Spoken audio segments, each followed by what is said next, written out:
Hello and welcome to Kaliyuga Dharma. Today we will explore an interesting topic. Who are Mlechhas?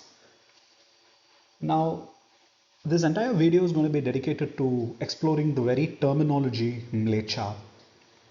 But in layman's terms, what can we describe or whom can we describe as a Mlecha?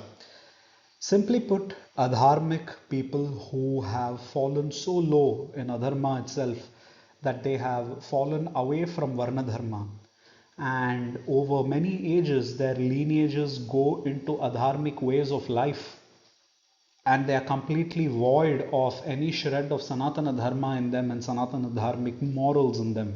Such people, in short, are Mlechhas. Now, in a historical sense, Mlechhas, the word Mlecha is used to describe foreign races like Mongols, Turks, Greeks, Romans, Slavs, Persians, Arabs. Now, where did they come from? And do our scriptures speak anything at all about them? Now, before we go into the origins of Mlechas, let me just remind you a little about the grammatical meaning of the word Mlecha. Mlecha comes from the root Mlech, which literally refers to speaking incoherently, speaking in a foul manner, speaking in a vulgar manner, speaking or behaving in an adharmic way.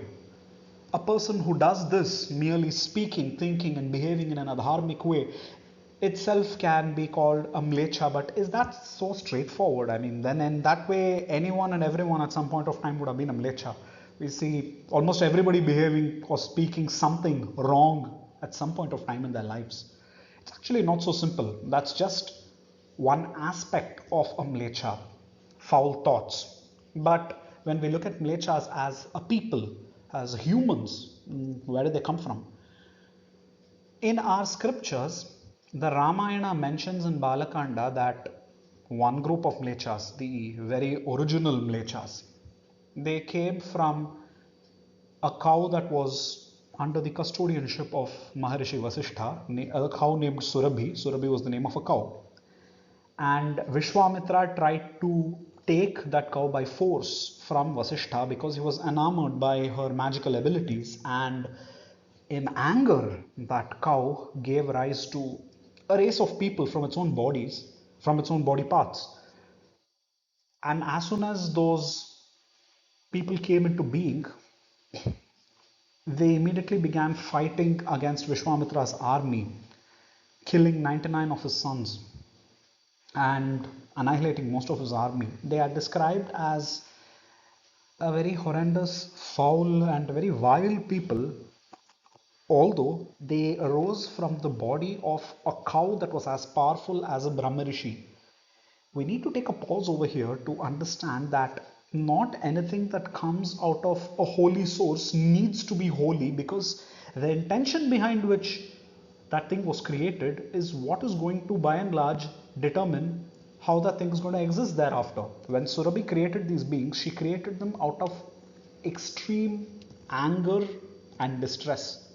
And although they came out of the body of the very embodiment of Yajna, a cow, the thought that gave rise to them was one of extreme anger and a very warped mind. And that became the template of these beings later on. Well, that is one way in which Mlechas were created. What are the other ways in which Mlechas were created in our scriptures? We see across scriptures, as we're going to explore in this video, that Mlechas are basically, can also basically be fallen members of Sanatana Dharmic Varnas itself. For example, a Brahmana can become a Mlecha. How? By committing a certain kind of sin and going off into a sinful life. A Kshatriya can become a Mlecha, a Vaishya can become a Mlecha, a Shudra can become a Mlecha. You can even be the son of a Maharishi and you can become a Mlecha. You can be a Maharishi yourself and then become a Mlecha. It's all very possible. In other words, we are actually talking about a set of characteristics more than a racial identity. It's a little confusing here. So, which one is it? A set of characteristics or a racial identity? It's more of the former and a little lesser of the latter. We will explore this further now. In the Ramayana and Balakanda, the Mlechhas who are mentioned over there are Paplava, Yavana, Shaka, Kirata and Harita. And as you can see in this page itself, I have given you the names of so many Mlechas, including the Maurya dynasty, the Shishunaga dynasty, the Pradyotna dynasty, the Abhiras. We have read about these dynasties in our own history books, but our scriptures, especially the Bhagavata Purana, calls them all as Mlechas, i.e., barbarians, including the Mauryas. I'll make a separate video about that later on. But you just need to know that these were not Sanatana Dharmic. They did not follow the morals of Sanatana Dharma. They did not follow Varnashrama Dharma. And these dynasties and these dynasties and these people in general encouraged and engendered the formation of adharmic societies. Now, when we look at them as races of people, we go back to the list of Ramayana, Paplava, Yavana, Shaka, Kirata, and Harita. They are described as a kind of brawny, tall, muscular, warlike, militant people who came out of various parts of the cow Surabhi, and they basically began to just start fighting, and that's pretty much all they did their lives. They just kept fighting and fighting and fighting. Now, across the Mahabharata Sabha Parva in particular, we see that all across Bharatavarsha, within and even in the periphery and outside Bharatavarsha, numerous Mlecha tribes are mentioned. Some of these are entirely foreign, their origins are unknown, and some of them are basically groups of people who once upon a time, whose ancestors once upon a time were Brahmanas and Kshatriyas and Vaishyas and Shudras, all of whom have gone into such sinful states and that societies have become so sinful in nature that they are Mlechas. We see right off the bat over here that Mlechas were not always the same, because today, if we see the ethnicities of foreign races that we see, Arabs, Turks, Slavs, etc., they are not the kind of Mlechas that our scriptures always mention. And these ancient Mlechas who were formed in other yugas need not have even looked like them. But the foreign races that are spread across the earth today, the races who fall outside of the four Varnas, are definitely descendants of the same Mlechas who are mentioned in our scriptures. How? Because in the Mahabharata, which happened within the last 7 to 8,000 years, does mention the names of certain Mlecha ethnicities who are familiar in modern history. Pahlava, which is a name that's used to describe primarily Parthians and Persians, living pretty much in the location of Central Asia and the region we call as the Iranian plateau today. Yavanas. Yavanas are a wide-ranging group of Mlechas who do not have a single source of origin, because some of them are seen in Central Asia, some of them are seen in West Asia, in Mahabharata during Nakula's conquest of the western parts of Bharatavarsha and beyond. And we also know that the Kshatriya Rajarishi Yayati, one of his sons Turvasu, his descendants became Yavanas. So Yavanas is not just an ethnicity, it's also a series of characteristics. So we see that Mlechas aren't a uniform group of people. Of course, Bhagavata Purana again mentions China. I have forgotten to mention that name over here. China. Slant-eyed Mlechas, basically the Mongolian races. Harahuna, Black Huns. Harahuna are mentioned even in the Zoroastrian Avesta as Hyana, the Huns. And you have Shaka, who are mentioned, of course, even in the Zoroastrian Avesta, as well as the Persian Emperor Darius I Behistun inscription. They are mentioned over there as Shaka by the very same name. They wear pointy hats, they ride horses, they live across the steppes of Central Asia and Eurasia. They live a pastoral life, and for the most parts, both Persian sources as well as our own sources, such as the Mahabharata, call them as robbers. They raid, they steal, and they plunder for a living. So we see that in the Mahabharata, a lot of Mlechas who are mentioned over there are very familiar to the ones we see in non-scriptural history books today. So we see that Mlecha is not a simple terminology. It just doesn't mean a person of foreign race or foreign origin. It could be a person born within one of the Sanatana Dharmic Varnas, Brahmanas, Kshatriyas, Vaishyas, Shudras, but who went away from their Dharma and fell into a state of sin and continued living that way and continued all their lives living that way and therefore became Mlechhas. It's not a straightforward term. We see inside the Mahabharata how Mlechhas were subjugated and how their societies practiced extreme cruel practices, including cannibalism. And a lot of these Mlechhas lived in central parts of modern day India, the western coasts of modern India, and not all of them were evil. In fact, there was a Pulinda ruler called Subahu who ruled a kingdom that lay roughly in modern day Nepal and modern day Tibet. And he was a very loyal ally of Yudhishthira and he was a righteous man, a fairly righteous man. Then we see Mlecha rulers who also were allied to Pandu, Yavana rulers from the western fringes of Bharatavarsha, who were allied to Pandu, and they served the Pandavas rather loyally in Kurukshetra. We see that they were righteous. Why do we call them Mlechhas? That's because their ancestors left Dharma, and these people too, they did not follow the same Sanatana Dharma that Yudhishthira followed or the one that Arjuna followed. Or they certainly did not follow Krishna, but it was their punya karma that they ended up serving Vaishnavas, and therefore they got a bit of their punya karma phalas as well. So we see Mlechhas in the Mahabharata are divided between two sides. Some of them serve Duryodhana, some of them serve the Pandavas. We see again over here that if Mlechhas were formed on one hand from Surabhi Vasishtha's cow and on the other hand from fallen members of Dharmic Varnas, and by the intermingling of these two lineages, if Mlechhas were formed in this way, it means that Mlechhas for the most part are basically brothers of Sanatanis. They are our distant cousins. They've just left the fold of Dharma and they've gone their own ways. And even among Mlechhas, there is no straightforward profiling of Mlechhas. They don't all behave the same way. Certain Mlechhas, for example, are they live in the more isolated and frigid lands in the world, and they live lives that require them to practice certain forms of cruelty, such as Mongols and Eurasian peoples today who have to hunt and kill animals just to survive.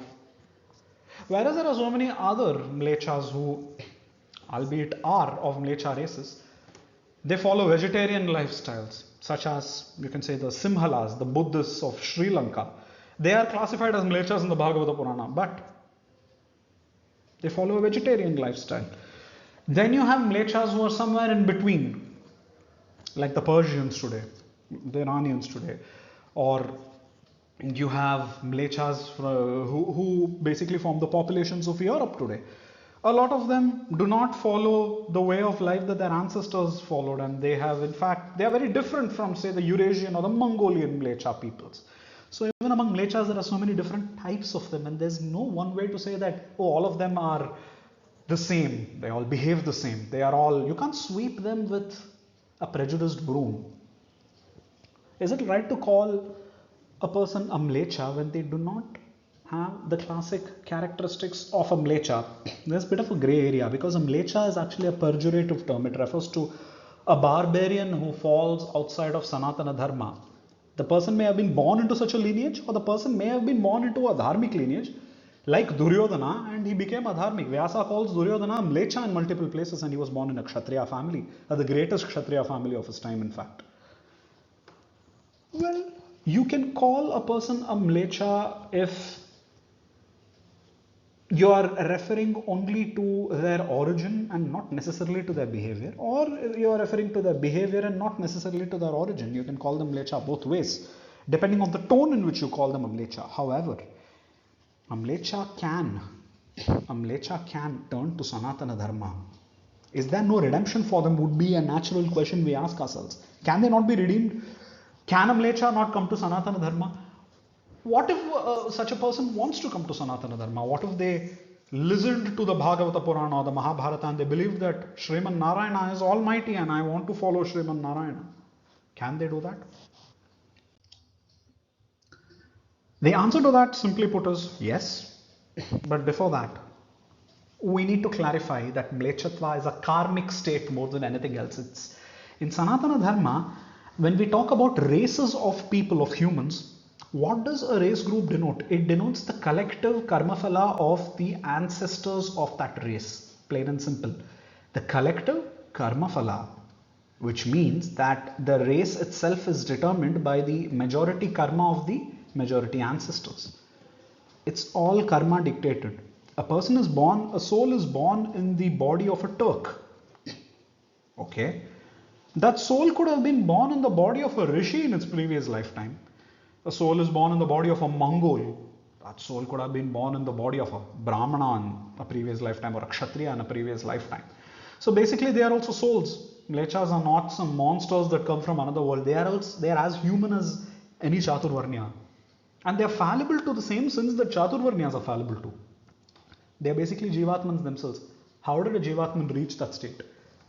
Karmaphala. How did a Jivatman become a Brahmana or a Kshatriya? Karmaphala. How did it become a Mlecha? How did it take the body of a Mlecha? Karmaphala. It all boils down to karma. When we say that anybody can become a Mlecha, even a person born in a Brahmana family can become a Mlecha by their own deeds, we're talking about a karma gati, a karmic state. And that anybody can become a Mlecha at any point of time. It's just that some of them are born in that lineage and their karma makes them live amidst those people and not have an adequate chance to expose themselves to Sanatana Dharma within that lifetime, and so they continue living in that state of Mlechatva. Their karma is such. What are the symptoms of a typical Mlecha society? These are non-exhaustive symptoms. Cruelty, depravity, and worshipping man-made gods and imaginary deities. These are some of the most classic symptoms of a Mlecha society. Albeit these are not the only symptoms. Some of these symptoms may not be seen in a Mlecha society and some may. All of these may be seen in a Mlecha society. Sometimes only one of these may be seen. For example, a good many Hindus today are in the state of Mlechatva. Why? You can see that a good many Hindus today actually do fall prey to many of these sins. Alcoholism, drugs, cruelty to animals, eating meat, worshipping man-made gods, sexual violence, depravity. A lot of people born in Hindu families today have started eating beef.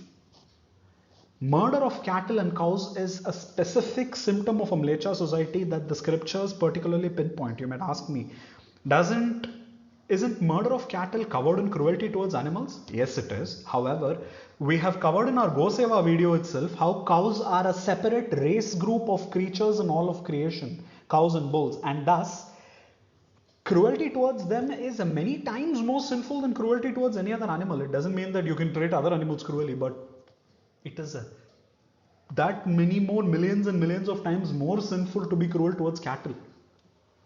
And does the scripture single out cruelty towards cattle as a very stark syndrome of a Mlecha society? A lot of Hindus actually indulge in a lot of these things today, meaning that a lot of them are at the status of Mlechhas. So just because you are born in a Hindu family, you are not immune to Mlechatva. The time of Kali Yuga itself will herald the sin of Mlechatva in literally anyone who's born on this earth in this time. And it will come in various levels to them, and they have to practice Narayana Bhakti in order to keep these qualities away from them.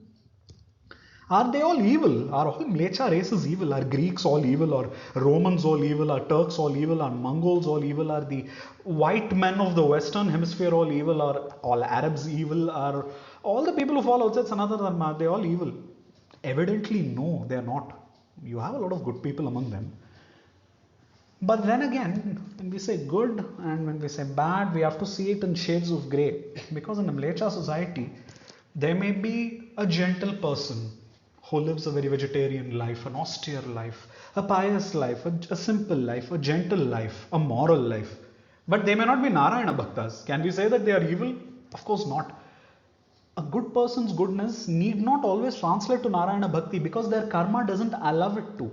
There may be a few such people born in such societies who may become Narayana Bhaktas. They may also not become Narayana Bhaktas. Can we write them off by saying, you're not a Narayana Bhakta, therefore all the other good deeds that you do count for nothing? Of course not. If we do that, we ourselves become Mlechhas. So it can be very subjective for a Mlecha society as to what good and bad is. It all goes into a shades of grey. However, a Mlecha can become a Narayana Bhakta at any point of time. That's something that is open to them. Our religion's greatness is this, that the doors are open to them. There is no conversion ceremony, by the way. They don't have to undergo something like a baptism or something like a witnessed conversion ritual. No. They can just change their lifestyle and start reciting the name of Narayana, and Bhagavan Sriman Narayana in the Bhagavad Gita himself says, they who recite my name with full faith that I am their Almighty and wish to reach me, Namad Bhaktah Pranashyati. I will never let such a devotee of mine ever go into destruction. Destruction here refers to a sinful path, a wrong way. He tells this to Arjuna. There is no conversion ceremony in Sanatana Dharma. You believe it and you follow it by your karma, you are a Sanatani. If Sriman Narayana says so, who are we as humans to say otherwise? And by extension, yes, there is moksha for them. They have to just change their ways to a sattvika way and just keep praying to Sriman Narayana. I know who you are. I know you are the Almighty. I have realized who you are, and although I might have been born in a lineage in some other corner of the earth, I am not born to a Dharmic Varna. I realize that I am as much a Jivatman as those people living somewhere else who may be occasionally coming to your temple and worshipping you. Oh Sriman Narayana, I am as much a Jivatman as they. And as a Jivatman, I am your property and you must give me salvation. If they pray this, they will get mukti. In fact, the funny part over here is a Brahmana or a Kshatriya need not get mukti so easily, because they have to practice the Vedas, they have to do Trikala Sandhya Vandana, they have to be very, very austere in their sattvika lifestyle and habits. However, a lot of exemptions and a lot of concessions are made to those born outside of Sanatana Dharma, and mukti is made much, much easier to them. In this manner, although Mlechhas spread outwards from Bharatavarsha into the rest of the world, and their offsprings and the offsprings of their offsprings, through generations and thousands of years of karma, gained Mlecha Lakshanas, such as a certain color of their eye, a certain color of hair, a certain color of skin, certain deeds, certain tendencies to behave in certain ways, tendencies to create certain kinds of human societies that lie completely outside of Sanatana Dharmic morality. Although all this has happened, they do have a way to Vaikuntha at the end of that very life itself, without any further rebirths. That path is also open to them because it is open to any Jivatman, and Sriman Narayana keeps that path open to them as well. To summarize, anyone can become a Mlecha at any point of time. It's just that some are born into a lineage like that and they end up becoming like that at birth itself. But then, so many others are born in Dharmic Varnas and still live as Mlechas. It's a set of behaviors, Mlechatva, and anyone can fall into it and anyone can fall out of it also at any point of time. Just the way you have Dharmic Mlechas like Subahu who fight for Yudhishthira, and you have adharmic former ex-kshatriyas like Karna, Shakuni and Duryodhana born inside otherwise dharmic lineages. Same way, we also see that even in today's world, so many people who are born to otherwise dharmic parents and who go into beef-eating, alcoholism, etc. And there are so many people from other lands, from foreign lands, who come all the way journeying to Bharatavarsha today, and they visit temples over here and they try to adopt a Dharmic Sattvika lifestyle. What does that tell you? The greatest teacher of this moral is the Mahabharata, and the greatest teacher of this moral in the 21st century is our own experience. We can look at this in the world today and we can see this is happening, and that Sriman Narayana does not let go of anyone. He only sees the soul within you. He sees the Atman. He does not see the body. You may be born as a Norwegian today for all he cares, but he'll only see, okay, that is his karma gati, but the Atman therein, it has a certain karma phala over it, and that's all he's going to care about. He's not going to see the Norwegian, he's not going to see whose brother you are, whose father you are, whose son you are. No. He's going to see your karma, he's going to see your intention, he's going to see whether you have devotion towards him. and that's it. And he is waiting, in fact, to save these such people in the state of Mlechatva. He is waiting to bring them to his side, but the condition that he puts everywhere in scripture is, I want you to realize all this and come to me by yourself. I will not do the extra duty of pulling you towards me against your will. No, you are not a sacrificial slaughter lamb. No, I am waiting to help you, provided you wish to help yourself and you wish to realize who I am and that I am the only person who's in fact going to help you. Leave not only a state of Mlechatva, but leave the bigger cycle of creation and destruction, birth and death itself. And until you realize that, I will just stand back and watch you perform your karma, and I will keep ensuring that your karma begets more karma and that you keep remaining in the cycle of more and more karma. But the day you realize who I am, and when you do Sharanagati to me, that day the ball will be in my court to give you mukti. Manmana bhava madbhakta madhyaji mam namaskuru mame vaishyasi satyam te pratijane priyosi me. He tells Arjuna these words in Mahabharata, is saying, whoever you are, irrespective of who you are, I couldn't care less what your origins and your antecedents are, but manmana bhava, keep thinking always of me.